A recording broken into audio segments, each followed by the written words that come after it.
तो जैसा कि पिछले एपिसोड में हमने देखा था, ज़ू अपना निकल चुका था मास्टर ग्रैंड मास्टर बाई का खूनी का पता लगाने के लिए। इधर कैप्टन जो भी कर सकता था ज़ू के लिए ताकि केस जो है थोड़ा आसान हो जाए, वो कर चुका था अब आके। तो देखो सेवन ब्लड आइज़ में अभी जो मौसम था ना वो पतझड़ वाला मौसम था। लेकिन जो वॉयलेट लैंड था शायद दूर था थोड़ा, तो उधर अभी ठंडी हवाएँ चलने लगी थी, कोल्ड काफ़ी आ चुका था। तो ये जो वॉयलेट लैंड था ना, यहाँ का जो रॉयल कैपिटल बहुत पहले हुआ करता था।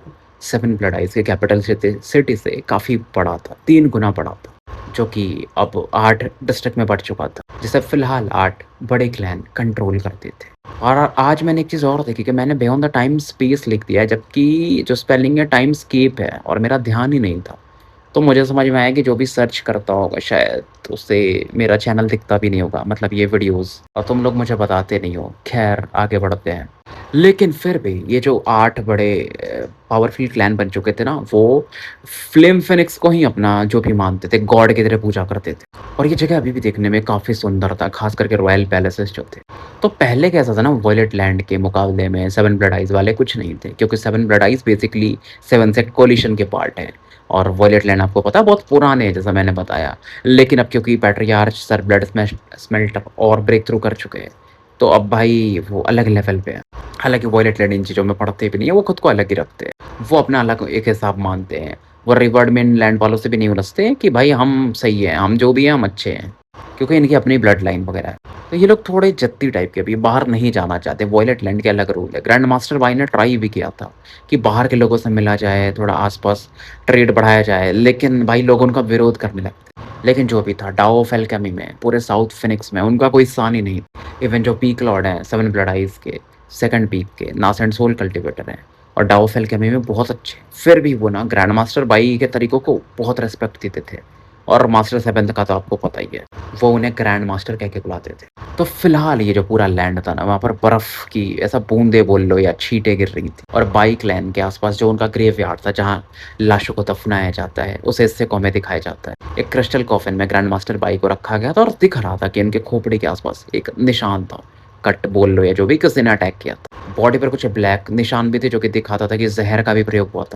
और ग्रैंड मास्टर भाई का देखो, वो रॉयल म्यूज़ियम वगैरह में जाने का इरादा भी नहीं था दफ़न में।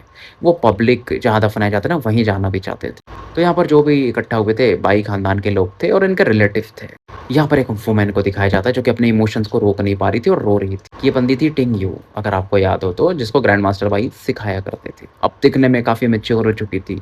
2 साल बीत चुका था, तो और सुंदर थी। उसके बाजू में एक बंदा खड़ा था, जो कि वो भी 18-18 साल का होगा, और ये वही बंदा था, चेन फे युआन। चेन क्लैन में बोल सकते हो इसकी रैंकिंग बहुत ऊपर है। और ग्रैंड मास्टर भाई जब मर गया ना, तो इसी बंदे ने अपनी अथॉरिटी का यूज़ करके पूरे टेलीपोर्टेशन को लॉकडाउन करा दिया था। काफ़ी किलिंग इंटेंट उसकी आँखों में देखा जा सकता था। उसके बगल में एक मिडल एज्ड मैन खड़े थे, जो दिखने में थोड़े अलग ही दिख रहे थे। तो इस बंदे पर उतना ध्यान भी नहीं जाता लोगों का, चेन फे युआन वगैरह पे ध्यान नहीं देते। लेकिन उसे देखकर फे युआन को और गुस्सा आता है।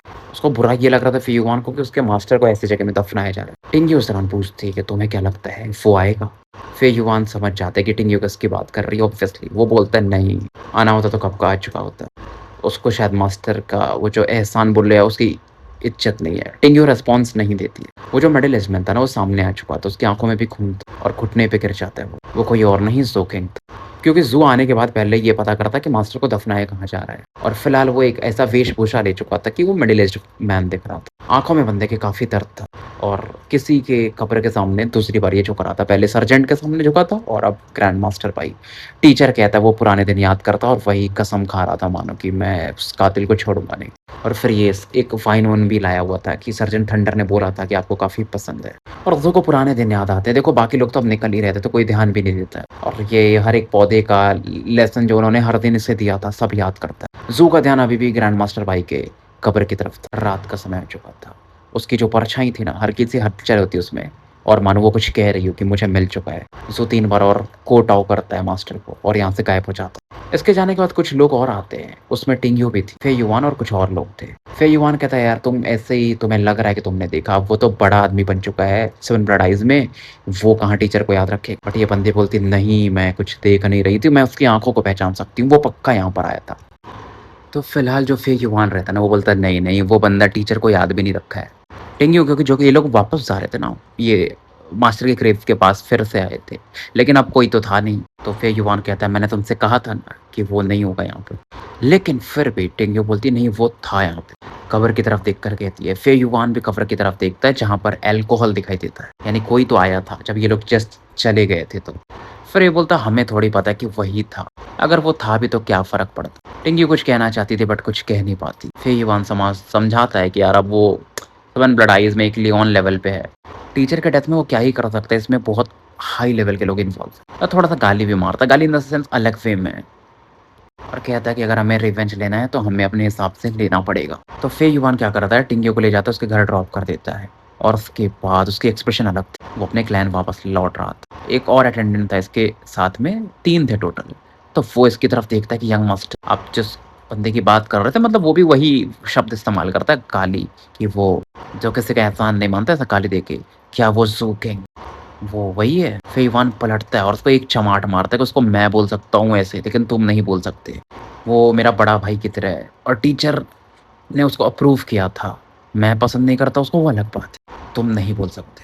तो फिर ये बोलता है कि अब तुम मेरे साथ थे कुछ समय तक, तुमने अच्छे से सर्व किया है तो तुमको अच्छी मौत दूंगा। और इसके 2 बाकी अटेंडेंट इस बंदे की गर्दन तोड़ देते हैं। फिर युवा ने इस दौरान अपने अटेंडेंट से बोलता है कि मेरे जो भी स्पाइस है ना, सबको बोल दो कि आसपास पूरा इन्फॉर्मेशन इकट्ठा करें, मुझे जानना है कि हमारे जो क्लैन में गोल्ड कोर एक्सपर्ट हैं वो क्या कर रहे हैं, चाहे कितना भी पैसा लगे। अब पूरे करने में तो पैसे जाएंगे, तो ये लेकिन फिलहाल तैयारी करना शुरू कर दें। फिर युवान को मालूम था कि वो ज़ू किंग ऐसे तो जाएगा नहीं, वो आया है तो मैटर में पड़ेगा ही, और अगर फालतू जगह फंस गया तो निपट भी सकता है। एक चीज़ उसने अच्छा किया कि हमसे मिलने नहीं आया, नहीं तो फालतू में टिंग्यू इन्वॉल्व होती और उसके ऊपर भी मतलब दुश्मनों का साया बन जाता। दूसरा क्योंकि सबको पता था कि सी ज़ॉम्बी ने ज़ू के ऊपर में बाउंटी रखी है, और पता चल जाए कि ज़ू यहाँ पर है तो बहुत सारे लोग हैं ना गोल्ड कोर कल्टीवेटर जो कि इसे मारना चाहेंगे। तो देखो 2 सालों में ऐसा नहीं कि बस ज़ू बदला था, फ़े युवान भी काफ़ी बदल चुका था, क्योंकि फैमिली, पॉलिटिक्स, पावर स्ट्रगल बहुत सी चीज़ें इसने देखी थी, और उसे बहुत नफ़रत था वॉयलेट लैंड वालों से, क्योंकि ग्रैंड मास्टर भाई के साथ उसने समय बिताया था। तो जानता था कि यहाँ पर ना बहुत रूढ़िवादी लोग हैं, पुराने ख़्यालों में जी रहे हैं, आगे बढ़ना नहीं चाहते। तो फिलहाल ये जो अटेंडेंट थे वो भी काम कर देते जो इसने बोला था। उसके तुरंत बाद में ये दोनों मर जाते, और फिर युवान बोलते हैं देखो मेरे पास कोई मौका था ही नहीं, मैं तुम पर भी भरोसा नहीं कर सकता था, हालांकि तुम लोगों ने अपना काम कर दिया। क्योंकि यहाँ पर ना वॉयलेट लैंड में ये 2 ही लोगों को ट्रस्ट करता था, एक टिंग्यू को, दूसरा अपने टीचर को। टीचर जा चुके थे तो एक ही बंदी थी टिंग्यू, और ये बोलता है शायद एक तीसरे को भी मैं ट्रस्ट कर सकता हूँ, और ज़ू को नाम लेता है थैंकलेस व्रज कह के, क्योंकि वो पौधों में तो बहुत उत्साह। तो टीचर की बॉडी के हिसाब से उसे पता चल गया होगा कि पॉइजन में क्या था, किस प्रकार का पॉइजन था। इसी दौरान वॉयलेट लैंड में ही कैपिटल सिटी के किसी एक कोने में ज़ू का जो साया था, और ज़ू मोनो एकदम छिप के ज़ू जा रहा था, छिप के इन द सेंस कि अंधेरे में ही चलता था ना, तो किसी को पता भी नहीं चलता था। ज़ू को ये भी लगता कहीं ऐसा तो नहीं कि कोई जानबूझ करके ये दाव प्लान किया है कि उसको पता हो ग्रैंड मास्टर भाई से मेरा रिलेशन क्या था, मतलब सी ज़ॉम्बी से रिलेटेड, ताकि वो मुझे पकड़ सके। बट ऐसे लगता नहीं है, ये बड़ी बात हो जाएगी। फिलहाल अपने ऊपर ही जहर छिड़क लेते हैं और आगे बढ़ते रहते। जो भी इसे चाहिए थे ट्रैक करने के लिए, उस क्लूज़ वगैरह सब मिल चुके थे, क्योंकि उसमें लिखा हुआ था ना, मास्टर सेवंथ ने जो भेजा था वो जेड टोकन, कि जो मारने वाला बंदा है शायद वो ग्रू है, जिन्हें पकड़ना आसान नहीं होता, और कैप्टन ने भी कुछ एडवाइसेस को दी थी। हालांकि ज़ू के पास अपने तरीके थे खुद के, क्योंकि जो भी बंदा करप्शन यूज करता है कल्टीवेशन के लिए, उसका जो परछाई है ना ज़ू का, इजीली उसे ढूंढ सकता है, क्योंकि परछाई का मेन भोजन क्या है, शैडो का, ऑब्वियसली करप्शन। और ज़ू को मालूम था कि इसके टीचर हैं तो मरने से पहले एल्केमी में बहुत उस्ताद थे, तो ज़रूर कुछ ना कुछ क्लूज छोड़ के गए होंगे कि इनका जो किलर है वो कौन है। इसलिए ज़ू ने अपने टीचर की लाश को अच्छे से ऑब्जर्व किया था और उसे पता चल गया था इनके टीचर पर कोई 24 रॉड डिस्पेलिंग पिल का यूज़ किया गया था। लेकिन उस पिल का अगर आप जिंदा हो इसको खाते रहोगे ना तो अच्छा काम करता है, अगर मर जाओगे तो आपकी बॉडी तुरंत सड़ जाती है, ये एक चीज़ है। और उस पिल के बारे में ग्रैंड मास्टर भाई के स्टूडेंट्स बहुत अच्छे से जानते थे। उसमें एक प्लांट यूज़ किया जाता है जो कि काफ़ी धुंध वाले जगह में खिलता है। तो वो जो पदार्थ है ना, जब उस बंदे ने अटैक किया होगा जो भी गुरु है मास्टर भाई पर, तो उसके सोल पर उस पदार्थ का कहीं न कहीं एक मार्किंग होगा, एक ऑरा होगा। उसको को पता था उस पौधे को कैसे ढूँढना चाहता है। अब सो इस दौरान ना एक घर की तरफ बढ़ता है जहाँ पर एक फ्लक्चुएशन फ़ील करता है। अंदर एंटर करता है जहाँ पर एक ओल्ड मैन थे, जो की तरफ शॉक्ड होकर देख बोलने ही वाले थे, लेकिन सरिया तब तक आगे बढ़ चुका था। लेकिन वो बंदा भाई प्रोफाउंड स्टेट में एंटर करके डॉज करने को देख ज़ू के सामने प्रकट हो कहता तुमने मुझे ढूंढ लिया। देखते हैं, मतलब उसने खुद को ओल्ड मैन की तरह डिस्गाइज किया था। लेकिन ज़ू की जब आंखें चमकती उस बंदे की फट जाती, वो पीछे हट और घुटने से ना खतरनाक किक मारता उसके छाती पे। अब ज़ू क्योंकि मिरियाड बॉडीज का इस्तेमाल करता है, तो तुरंत इसके एनर्जी और ब्लड को एब्ज़ॉर्ब कर जाता है। सोल तो था नहीं, तो तुरंत ये बंदा ढेर हो जाता है और ज़ू को इस बात से आश्चर्य नहीं होता है। लेकिन परछाई इस दौरान इसे फिर से कुछ इन्फॉर्मेशन देता है और ज़ू कहता है, "चलो मुझे उस तरफ लेकर के फिर।" और इस एरिया का ना कुछ भी फ्लक्चुएशन बाहर नहीं जाता है क्योंकि ज़ू सील कर चुका था इस एरिया को पहले से। क्योंकि ये जो चीज़ है ना इसे ग्लूम्स बोलते हैं। इन्हें मारना इतना आसान नहीं होता। इन्हें आप मारते जाओगे, ये दूसरे की बॉडी में प्रवेश करते जाएँगे। धीरे-धीरे इनकी ऑरा कमज़ोर होती जाती है। तो हल्का-सा उसका जो एसेंस था ना इस बॉडी में सोल का, बस उतना ही मिला था और वो जल्दी मर जाते हैं तो नहीं मिल पाता है। फिर शहर में किसी और कोने पे दिखाया जाता है।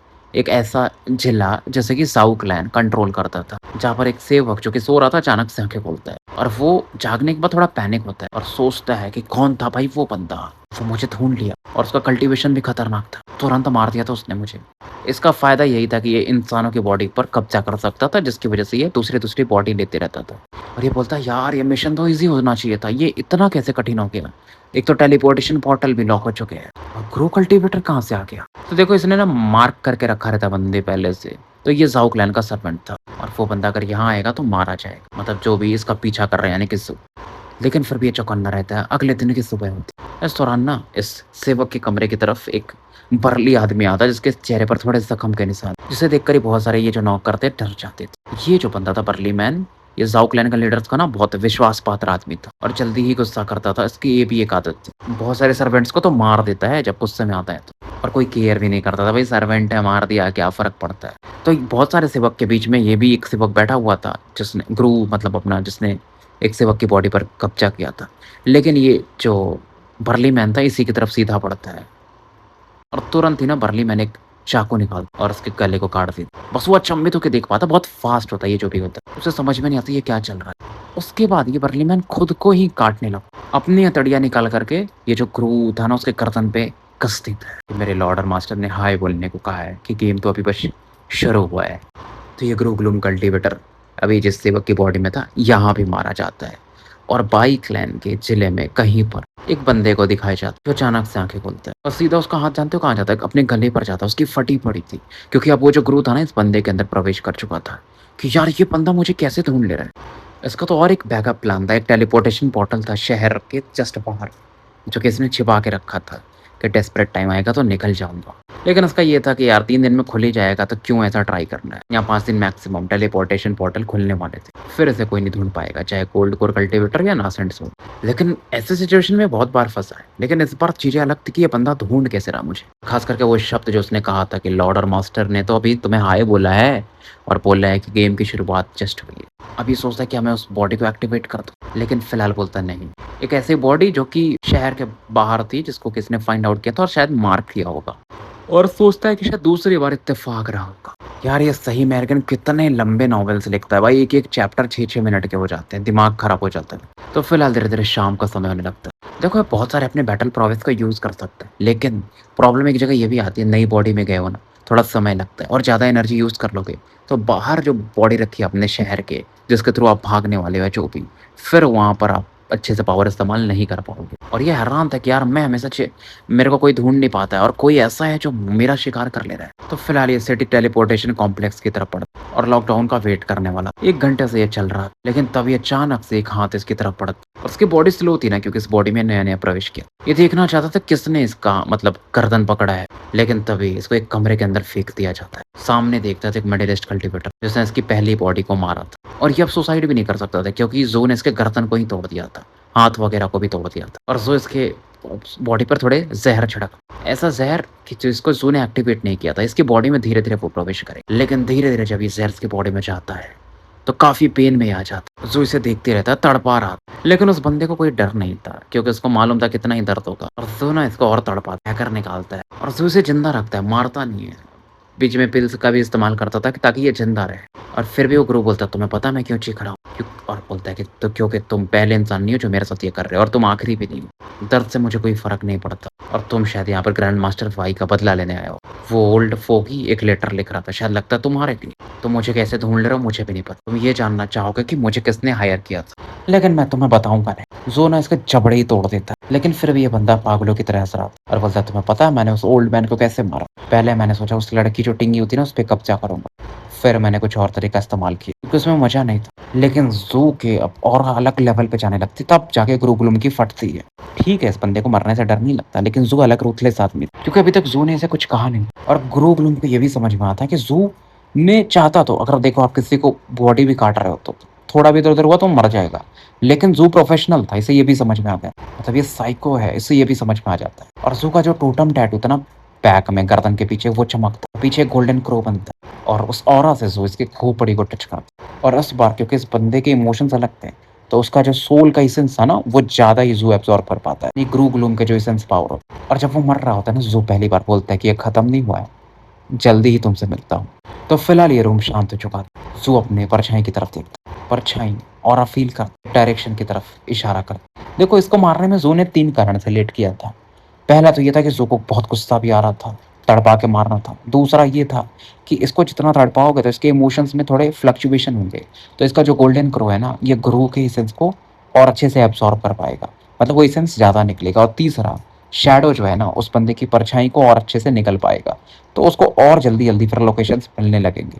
शैडो काफ़ी एक्साइटेड था और खुश था। यहाँ से ये निकलते। 2 दिन बीत जाते। इस दौरान उस बंदे को पता तो चल चुका था कोई तो उसे देख रहा है।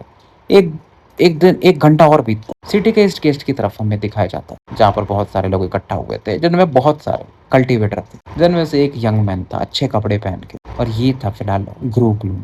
मतलब वो इस बंदे की बॉडी में प्रवेश कर चुका था। अभी तक शहर के बाहर वाली जो बॉडी थी ना, इसने उसे एक्टिवेट नहीं किया क्योंकि अगर उसे एक्टिवेट कर दिया तो फिर शहर के अंदर प्रवेश नहीं कर पाएगा। तो फिर प्रॉब्लमेटिक होगी क्योंकि ये जो टेक्निक ये यूज़ करता है ना, इसकी लिमिटेशंस है कि आप किस बॉडी को मार्क करोगे। बहुत ज़्यादा दूर तक मार्क नहीं कर सकते। और इस बॉडी का इस्तेमाल ये क्यों कर रहा था? ताकि बीच में पकड़ा जाएगा ज़ू, क्योंकि ये जो भी था मतलब इम्पोर्टेंट बंदा था शहर का। ये इस समय ये सोच रहा था इस बार तो मैं इसको सबक सिखा के रहूँगा। लेकिन इसे पता नहीं था सिटी गार्ड पर कोई तो था जो इस पर नज़र बना के था। इस दौरान एक मच्छर उसकी गर्दन पे पहुँचता है। अब मच्छर काट रहा कौन इतना ध्यान देता है। और थोड़ी देर बाद फिर आवाज़ आती कि मेरे लॉर्ड और मेरे मास्टर तुम्हें हाय कह रहे थे। मच्छर एक्सप्लोड कर जाता, उसके अंदर से बीटल्स निकलते हैं जो कि इस ग्रू के बॉडी में प्रवेश कर चुके हैं। बॉडी पूरी गल जाती है, लेकिन इस दौरान अफरा तफरी मच जाती है। एक सिटी गार्ड की आंखें अचानक से बंद होती हैं, फिर खुल जाती है। वो मानो बदल चुका है, लेकिन उसे लगता है उसकी बॉडी पर कंट्रोल ही नहीं है। और एक आवाज़ आती है कि मैंने तुम्हें ढूंढ लिया। क्योंकि जितने भी यहाँ पर गार्ड्स थे ना, सबकी आंखों में शैडो था। जितने भी गार्ड्स थे वो मानो शैडो ने कंट्रोल कर रहा था। गुरु गुरु को ढूंढ रहे थे। गुरु को लगा था कि वो होशियार चाहता है। पहली बार उसके साथ ऐसा हो रहा था। उसकी अलग फट जाती। गुरु को मतलब उसकी बॉडी से निकाल लिया गया था और वो झुके हुए पोजीशन में था, ज़ू के सामने खड़ा था एक बिल्डिंग में, खुद को मार रहा था। क्योंकि परछाई जो थी ना वो इसको खुद से मरवा रही थी, जिस बॉडी में उसने प्रवेश किया। लेकिन तभी ज़ू किसी को फील करता, वो बोलता तुम यहाँ आ ही चुके हो तो अंदर आ जाओ। और एक यंग मैन यहाँ पर प्रवेश करता है, ये चेनफे युआन था, जो उसकी बॉडी से एक अलग ऑरा फील करता है। ज़्यादा स्ट्रांग नहीं, लेकिन एक खतरनाक ऑरा। फे युआन भी इस दौरान इस गुरु ग्लूम कल्टीवेटर की तरफ देखता है जो खुद को चमाटे मार रहा था। अब ज़ू इससे पूछता है क्या तुम एक ट्रेजर बन चुके हो? लिविंग ट्रेजर, मतलब किसी की बॉडी में जब हम ट्रेजर वगैरह डाल देते हैं ऐसा कुछ रहता है। तो वो बंदा बोलता है नहीं, वॉयलेट लैंड में हम डायरेक्ट ब्लड लाइन के जो लोग हैं ना, 8 क्लैन के, हमारे पास एक मैजिकल ट्रेजर होता है। तो जो क्लैन का मेन उत्तराधिकारी होता है उसे ये अपनी बॉडी में एम्बेड करना पड़ता है। जो बोलता है यार ये तो ग्रोइश टेक्निक है ना। फिर तो बस इनका ये सीधा सीधा सीधा कि हमारे क्लैन में ब्लड ज़्यादा इंपॉर्टेंट, मतलब क्लैन का जो सबसे टॉप लेवल का मैजिकल ट्रेजर होता है उसके साथ आपका एक रिलेशन बन जाता है। जो बोलता है तुम काफ़ी बदल चुके हो। और जो इसमें काफ़ी सीरियस था। और वो बोलते हैं हाँ उम्र भी हो रही है, कुछ टीचर का भी इन्फ्लुएंस था, कुछ पॉलिटिक्स, बहुत सी चीज़ें होती है। तुम भी तो काफ़ी बदल चुके हो। मुझे भी नहीं लगा था कि बंजारे कैंप का एक बंदा इस लेवल तक पहुंच सकता है, 7 ब्लड आइज में जाके सीधा एक लियोन बन जाए। अब उसके बाद ये पूछता है क्या ये वही है? जो बोलता है हाँ कह सकते हो, उसकी एक बॉडी। और वो बोलता है मुझे मालूम है, मैं एक जगह गया था जहाँ पर तुम पहले से थे, वहाँ काफी ब्लड फैला था, इस बार मुझे करने दो। जू मान जाता है। अब शैडो ना ग्रुगलुम की बॉडी छोड़ देता है। तो ये बंदा भी मतलब अपना जो चेन फेयुआन था इसे तड़पा के मारता है, लेकिन उस लेवल पे नहीं जितना जू ने किया था। फिर ये बात करता है जू से कि टिंग्यू श्योर थी कि तुम आओगे। और फिर वो समझाता है कि जू, हमारे जो ग्रेट क्लैन है ना वॉयलेट लैंड्स में, किसी को नहीं पता है कि तुम आए हो, और ना पता चले तो ज़्यादा अच्छा है। मैंने इन चीज़ों को सप्रेस करने को देखा है और सिटी को मैं ज़्यादा समय तक लॉकडाउन नहीं रख सकता। तो जितना जल्दी कर सकते हो यहाँ से चीज़ें निपटा सकते हो करके निकल जाओ, क्योंकि सी ज़ॉम्बी ने जो तुम्हारे ऊपर बाउंटी रखा है बहुत तगड़े लेवल का है। फिर इवान कहता है अब तुम्हारे अलावा तुम्हारा कोई नहीं, ऐसा समझो, और चला जाता है। और ज़ू एक चीज़ फ़ील करता है, ग्रैंड मास्टर बाई जैसी थोड़ी-थोड़ी ना चेन फे युआन की जो प्रकृति थी वो हो चुकी थी। दिख रहा था कि ये बंदा वॉयलेट लैंड को काफ़ी हेट करता है, बदलना चाहता था इस जगह को। जाते-जाते ज़ू को वो एल्डर ब्रदर कह के जाता है कि ध्यान रखना अपना। तो ज़ू फिर से कमरे में वापस आता है, क्योंकि ये बंदा अभी भी मरा नहीं। उसकी खोपड़ी के आसपास एक रेड लाइट चमक रही, जो कि उसे जिंदा अभी भी रखी हुई थी। मतलब फे युआन ने कोई अलग टेक्निक इस्तेमाल किया था, ताकि इसको बहुत पीटा था, लेकिन वो मरा नहीं था, इस प्रकार से किया था। अब ज़ू फिर से इसके खोपड़ी को टच करता है, गोल्डन क्रो स्पिरिट्स इसका जो एसेंस पावर रहता है, उसे एब्ज़ॉर्ब कर लेता है। इस दौरान एक कब्रगाह की जगह थी, जो शहर से बाहर थी। वहाँ ज़मीन फटती है और वहाँ से ना एक मोटा तगड़ा आदमी बाहर निकलता और उसकी आँखों में एक अलग मैडनेस था और फटी भी पड़ी थी। ये दोनों पागल हैं। अब इस बॉडी के अंदर आपको भी समझ में आ गया होगा, जो भी था वो ग्रू ग्लो में ही था। इस बॉडी का इस्तेमाल ये नहीं करना चाहता। ये बॉडी तगड़ी थी, जिसकी भी थी वो 3 फ्लेम कल्टीवेटर था शायद, मरने से पहले। लेकिन अभी फ़िलहाल इसके पास कोई ऑप्शन था नहीं और इस शहर में रुकना भी नहीं चाहता था, क्योंकि मालूम था शहर में ये कहीं छिप के रह नहीं सकता। सोचता है जब पुरानी चीज़ें तो काँप सा जाता है। देखता है कि वॉलेट लैंड से बाहर आ चुका है तो चैन की साँस लेता है कि अब तो वो बंदा मुझे ट्रैक नहीं कर पाएगा, मैं काफ़ी दूर हूँ। लेकिन इसे पता नहीं था इसके पीछे कौन। फिलहाल ये बंदा क्या करता है, लाइफ फ्लेम को एक्टिवेट करता है, प्रोफाउंड स्टेट में एंटर करके बहुत तेज़ी से आगे बढ़ता है। क्योंकि इसको पता था कि पहली बार जब ये मरा था तो 1 रात उसे ढूँढने में लगा, दूसरी बार में 2 घंटे, तीसरी बार में 1 घंटे लगे थे। अभी आधे घंटे का समय बीता होगा और इसकी फटती है, क्योंकि एक ऑरा ये फ़ील करता है। एक बहुत तेज़ी से ना लाइट जैसे ऑरा मिडिलिस्ट मैन इसकी तरफ पड़ता है। 3 फ्लेम कल्टीवेशन पे ये खुद था, फिर भी इसकी फट जाती इतना फ़ास्ट और ज़्यादा चंभित हो जाता है कि इसको समझ में नहीं आता कौन है भाई ये बंदा। 4 फ्लेम का पावर है इसके पास क्या? क्योंकि पावर 3 फ्लेम से ऊपर ही था। इसके पसीने और छूटने लगते हैं। ये तीनों फ्लेम को और जलाने लगता है और तेज़ी से भागता है। और ट्रैकिंग पावर इसलिए था क्योंकि शैडो था इसके साथ और क्योंकि इसके सेंस पावर को मिरियड स्पिरिट ने भी अब्सॉर्ब कर लिया था, तो इसके लिए और आसान हो गया था ढूंढना इसको। ज़ू की जो स्पीड थी उस हिसाब से तो ये बंदा अभी भी ग्रू जो है बहुत स्लो है, तो उसके करीब तुरंत पहुंच जाता है और एक पाम अटैक देता है। तुरंत वो बंदा खून की उल्टी करता है और तो फिर सामने पहुंचता है, घुटनों से सीधा इसके छाती पे मारता है, गंदा मारता है भाई, चाकू को निकाल के रप रप रप रप खोपड़ी उपड़ी खोलने लगता है, हड्डी उड्डी तोड़ देता है। इस समय ये चीख रहा था, अलग पागलपन में था। अब वो लाइफ फ्लेम जो था ना, जिस बंदे की बॉडी का इस्तेमाल कर रहा था, उसे एक्टिवेट करने वाला था, फोड़ने वाला था, लेकिन ज़ू तो तैयार था। क्योंकि क्या होता है तभी ना, शैडो इसकी बॉडी में एंटर कर जाता है और लाइफ फ्लेम को बुझा देता है, यानी कि कवर कर लेता है। और इस समय ये बॉडी का फुल पावर इस्तेमाल कर रहा था ना, प्रोफाउंड स्टेट में था, अचानक से लाइफ लैंप बुझ जाए तो एक बैकलैश लगता है और ज्यादा खून की उल्टी करने लगता है और सरिया जो था ना इसके हाथ को सब खोप देता है पूरा, तो खुद को मार भी नहीं पाता ये और खोपड़ी फोड़ देता। और जो बोलता है इतनी जल्दी गया तुम्हें मरने की, अगली बार मिलता हूँ ना फिर तुमसे पूछूंगा। कैपिटल सिटी के बाहर में ही ना एक खरगोश था जो बहुत तेजी से भाग रहा था, उसकी बॉडी के अंदर ये प्रवेश कर चुका था, लेकिन बहुत कम समय में ना इस खरगोश के पीछे भी कोई तो आ चुका था। आवाज आती है हेलो। अब खरगोश को भी मार देता है जू और थोड़ा समय बाद एक सांप को दिखाया जाता है जो कि भागने को देख रहा था और कम समय लगता है, जू उसे भी मार दे। अब इस बंदे को समझ में आता है क्योंकि जू क्या कर रहा था, इसके इस सेंसोरा को एब्सॉर्ब कर रहा था, तो इसको समझ में आता वो मेरी इन्नेट जो एबिलिटी है ना ग्रूज की, एक दूसरे के बॉडी में ट्रांसफर होने की है ना, टेलीपोर्ट टाइप या जो भी, वो मेरी एबिलिटी को भी धारण करना चाहता है, सीखना चाहता है। और उसको पता था 3 बार अगर ये मर गया तो हमेशा के लिए मर जाएगा। वो बोलता भी है मैं मर जाऊंगा तो तुम ढूंढ भी नहीं पाओगे कि इन सबके पीछे कौन है, बट जू फिर से मार देता है और इस बार तो 30 सेकंड से भी कम का समय लगता है, कौवे के रूप में जाता है। जू उसे भी निपटा देता है और ये बोलता है तुम 7 ब्लड आइज के हो ना, मैं तुम्हें बता दूंगा इसके पीछे कौन, लेकिन बस मैं ये मास्टर 6 को बताऊंगा।